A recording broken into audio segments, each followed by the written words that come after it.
आज मैं आपके लिए ये रगड़ा की सब्ज़ी लेके आई हूँ जिसे सूखे मटर भी बोलते हैं। तो चलिए इसके लिए देखते हैं हम कैसे बनाएंगे। ये रगड़ा है 150 ग्राम, जिसे मैंने 8 से 10 घंटे के लिए अच्छे से धो के पानी में सोक कर दिया है। सबसे पहले इसे अच्छे से भिगा लेंगे और इसे छोड़ देंगे कुछ देर तक, 8 से 10 घंटे के लिए, ताकि ये अच्छे से पूरा फूल जाए।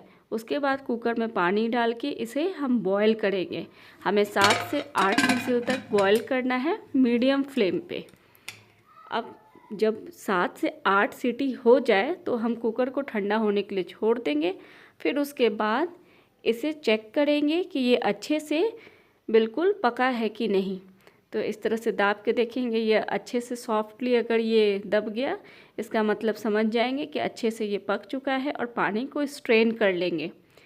तो पानी स्ट्रेन करने के बाद ये देख लीजिए, ये अच्छे से थोड़ा 5 मिनट के लिए हम इसको अलग रख देंगे, साइड करके इसको रख देंगे। तो ये देखिए, अब इसके बाद कढ़ाई चढ़ाएंगे, 3 से 4 टेबल स्पून सरसों तेल डालेंगे। इसमें हम तेज़पत्ता, प्याज को अच्छे से पहले भून लेंगे। अब इसके बाद कटे हुए टमाटर डालेंगे, धनिया का पत्ता डाल देंगे, ये डंटी वाली मैंने पार्ट डाला है, नमक स्वाद अनुसार डाल देंगे और इसे अच्छे से मिला लेंगे और ढक देंगे 5 मिनट के लिए, ताकि अच्छे से टमाटर और प्याज सॉफ्ट हो जाए। तो ये देखिए, टमाटर और प्याज जो अच्छे से सॉफ्ट हो गए। हल्दी, इसमें फिर धनिया पाउडर डाल देंगे, काली मिर्च पाउडर डाल देंगे और लहसुन का पेस्ट भी डाल देंगे। ये लिया है मैंने मिर्च पाउडर, ये ज़्यादा तीखी नहीं है। ये कश्मीरी लाल मिर्च पाउडर है, किचन किंग पाउडर, और ये लहसुन का पेस्ट है, इसे भी डाल देंगे। मैंने 2 चम्मच डाला है लहसुन का पेस्ट। और इन मसालों को अच्छे तरीके से भूनेंगे। हमें तब तक भूनना है ताकि मसालों का कच्चापन स्मेल चला जाए। और उसके बाद ये ताज़े धनिया के पत्ते डाल देंगे और इसे भी अच्छे से भूनेंगे। हम जितना मसालों को अच्छे से भूनेंगे उतना अच्छा सब्ज़ी बनेगा। और फिर उसके बाद ये रगड़ा डाल देंगे, सूखे मटर, इसे भी अच्छे से भून लेंगे और गरम मसाला पाउडर डाल के इसे अच्छे से भून लेंगे। भूनने से काफ़ी अच्छा टेस्ट आ जाता है।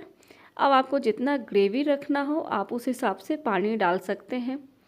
तो मैंने अभी आधा कप पानी डाल दिया है।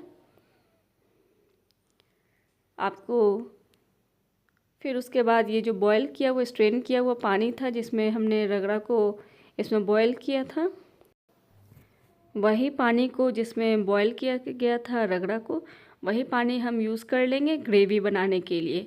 और इसे ढक देंगे और बॉयल आने का इंतज़ार करेंगे। तो ये देखिए, ये बॉयल आने लगा है। गैस को ऑफ़ कर देंगे और इसे अच्छे से एक बार मिला लेंगे। तो ये देखिए, ये बहुत ही बढ़िया सब्ज़ी बन के तैयार है। आप इस सब्ज़ी को रोटी, पूड़ी, पराठे के साथ सर्व कर सकते हैं, या घर में हरी सब्ज़ी ना हो तो इसे बना सकते हैं। तो ये मेरी रगड़ा की रेसिपी आपको कैसी लगी, प्लीज़ लाइक, शेयर और कमेंट ज़रूर करें।